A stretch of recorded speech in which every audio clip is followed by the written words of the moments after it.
Welcome back to BIMT YouTube channel. In last lecture, I told you about evolution of cloud computing. And then we started with a new topic, a brief history of cloud computing. अब जो history मैंने आपको last lecture में brief history start कराई थी cloud computing की, आज मैं उसको आगे कंटिन्यू करूंगी. एक बार पहले थोड़ा सा लास्ट लेक्चर का रिवाइज कर लेते हैं part. When we think of the cloud, rarely do we cast our minds back to times before the 21st century.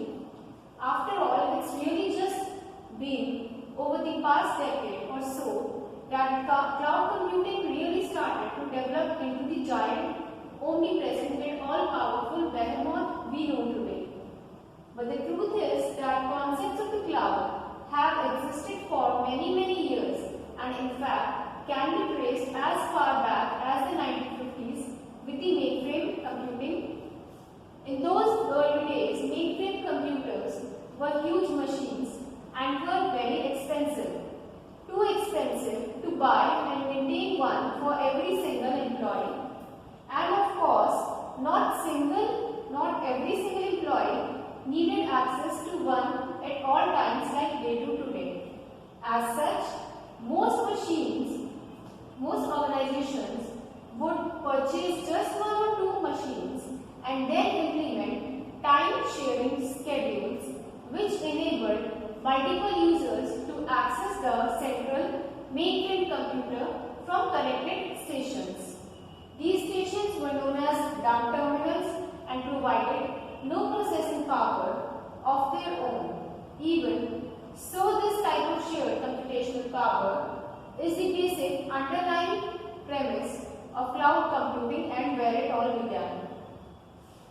मैंने अभी लास्ट लेक्चर में आपको जो बताया था वही मैं एक रिपीट कर रही हूँ.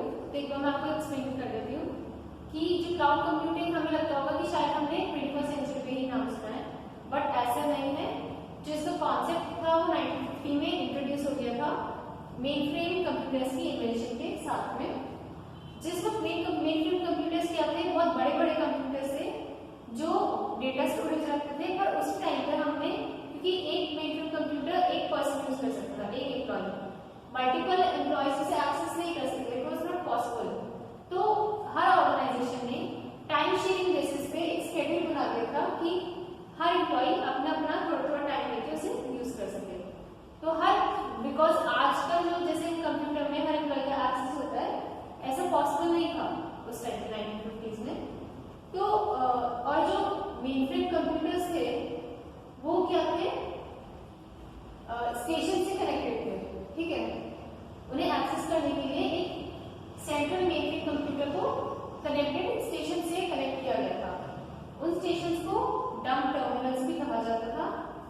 और वो क्या प्रोवाइड करते थे, उनकी कोई खुद की प्रोसेसिंग पावर नहीं थी.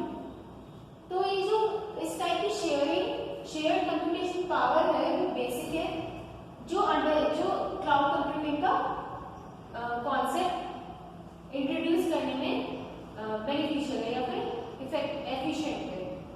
In the mid-1960s, a major advancement in the cloud computing came when American computer scientist J.C.R. Licklider conceptualized an interconnected system of computers.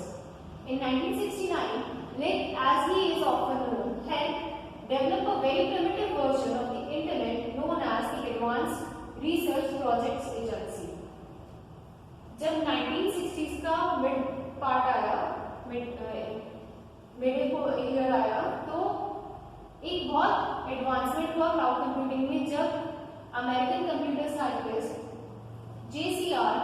ल्यूक्लिडर ने कॉन्सेप्चुअलाइज किया एक इंटरकनेक्टेड सिस्टम कंप्यूटर्स का.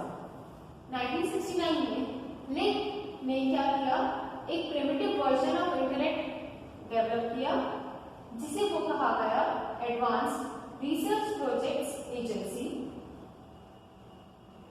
अब नेटवर्क, जिसे हम शॉर्ट में ARPANET भी बोलते हैं. ARPANET was the first network that allowed the digital sources to be shared among computers that were not in the same physical location.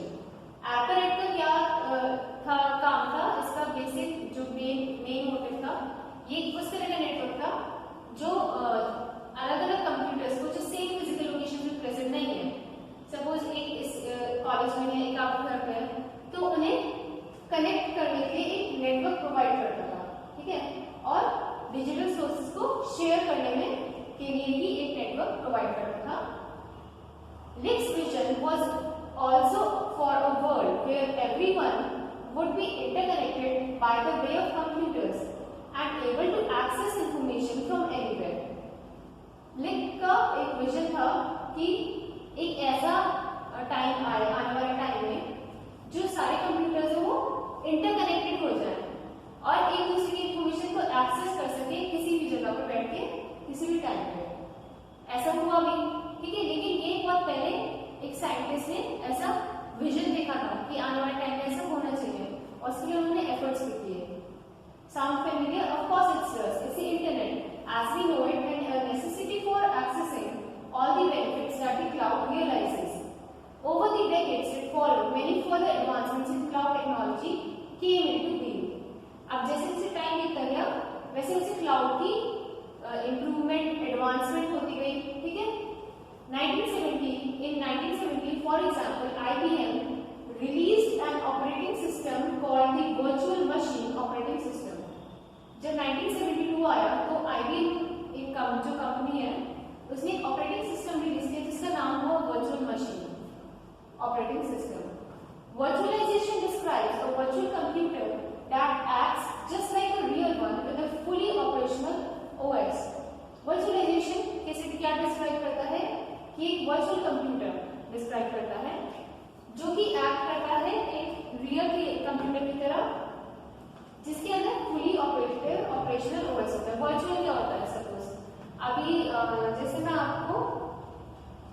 आपसे इंटरेक्ट कर रही हूँ, क्लास ले रही हूँ, तो जो हमारी क्लासेस हो रही हैं वो हो तो ऑनलाइन क्लासेस, जो अभी क्लासेस हो रही हैं, अभी मैं आपको टॉपिक पढ़ा रही हूँ, आप तक मेरी लेक्चर पहुँच रहा है, आप तक मेरे नोट्स पहुँच रहे हैं, पर ये हो भी रहा है पर आपको फिजिकली यहाँ प्रेजेंट नहीं होना पड़ रहा। आप वर्चुअली, मैं भी वर्चुअली आपके मोबाइल फोन से प्रेजेंट हूँ, आप भी वर्चुअली मुझे अपने मोबाइल फोन के थ्रू देख पा रहे हैं। तो इस टाइप के सिस्टम को हम बोलते हैं, जैसे ये हो गई वर्चुअली हमारा इंटरेक्शन होगा। तो वर्चुअलाइजेशन क्या डिस्क्राइब करता है कि एक वो वर्चुअल कंप्यूटर जो एक्ट करता है एक रियल की तरह और उसके अंदर फुली ऑपरेशनल ऑपरेटिंग सिस्टम होता है, वो फिजिकली नहीं प्रेजेंट होता। The concept evolved with the internet and businesses began offering virtual private networks as a rentable service, eventually leading to the development of the modern cloud computing infrastructure in the 1990s. ये concept evolve हुआ internet के साथ और जो businesses थे उन्होंने offer करना शुरू कर दिया वर्चुअल प्राइवेट नेटवर्क्स को एक सर्विस रेंट के लिए, जो धीरे धीरे जिसने अलाउ किया development modern cloud computing infrastructure का 1990s में। अब हिस्ट्री ऑफ क्लाउड हम पढ़ते हैं।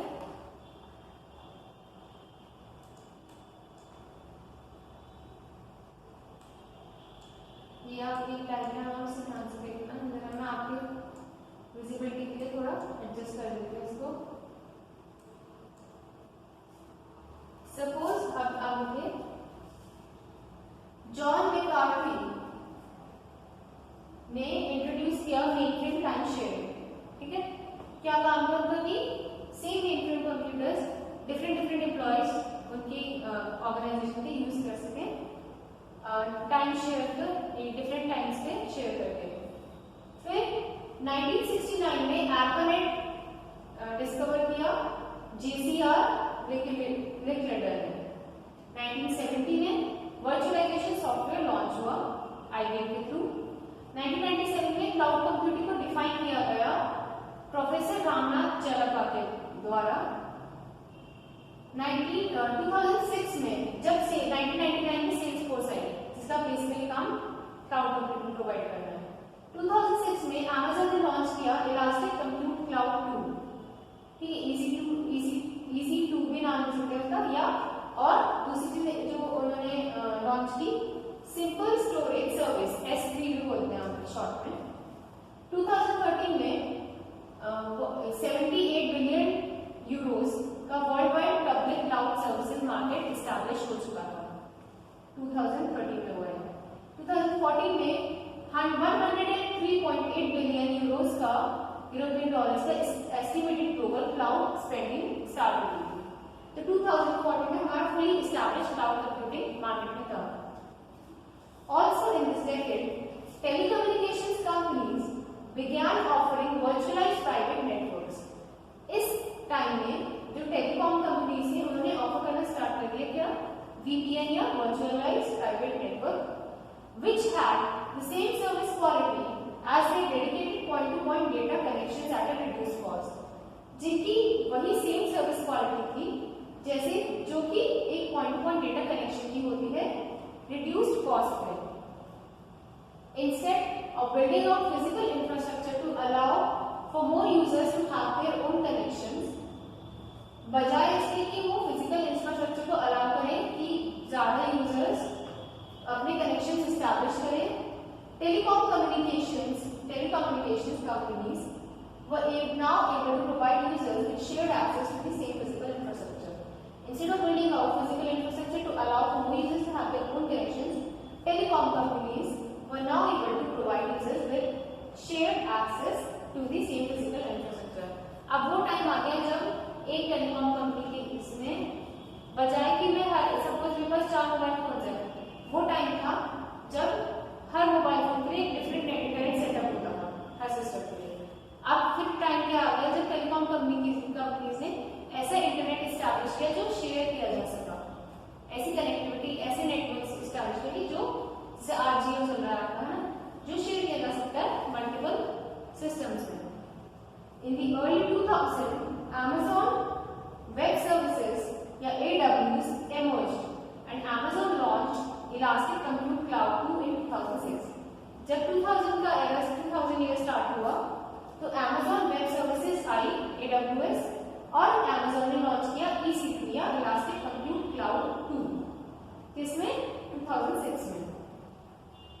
फिर allowing companies and individuals to rent virtual computers through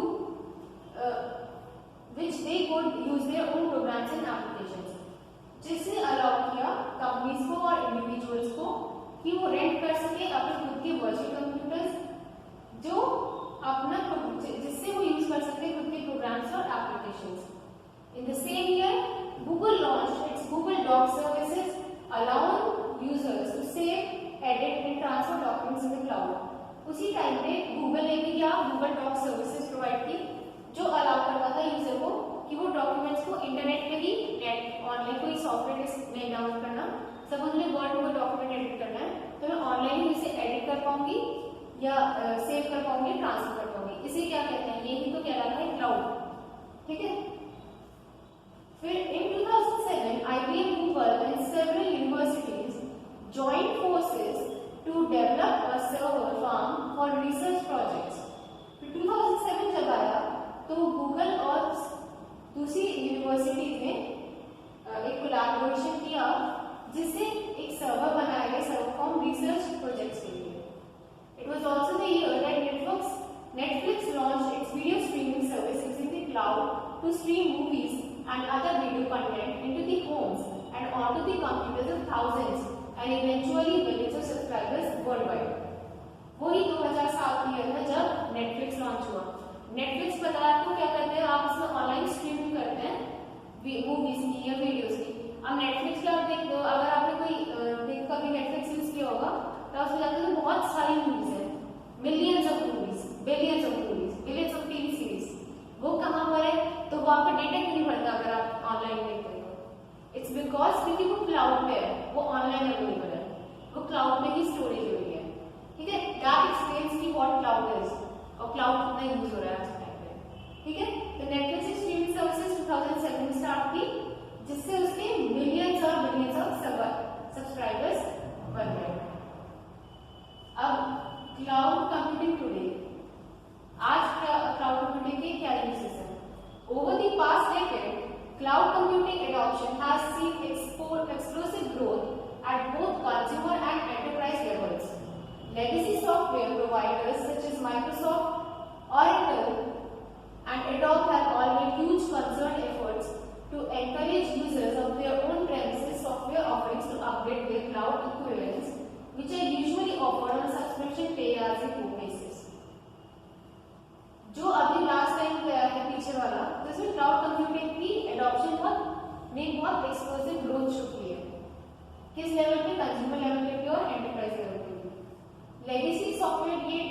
providers हैं जैसे कि माइक्रोसॉफ्ट हो गया आपका, ऑरेकल हो गया, एडोब हो गया, इन्होंने ह्यूज कंसर्टेड एफर्ट्स किए हैं कि यूजर्स को वो एनकरेज करें कि वो सॉफ्टवेयर ऑफरिंग्स को अपग्रेड करें, किससे अपने क्लाउड, मतलब वो क्लाउड यूज करें, उनको एनकरेज किया कि वो अपना ड्राइव यूज करने के बजाय अपना क्लाउड यूज करें, जो कि सब्सक्रिप्शन मतलब पेड होम सर्विस होती है, ठीक है।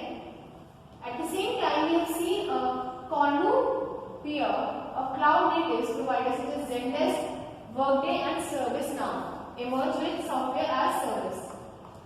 इसी टाइम पे हमने देखा है कि ठीक है, अभी आज के लेक्चर में क्योंकि ऑलमोस्ट फिनिश हो चुका है, आगे का टॉपिक मैं आपको नेक्स्ट लेक्चर में कंटिन्यू कराऊंगी।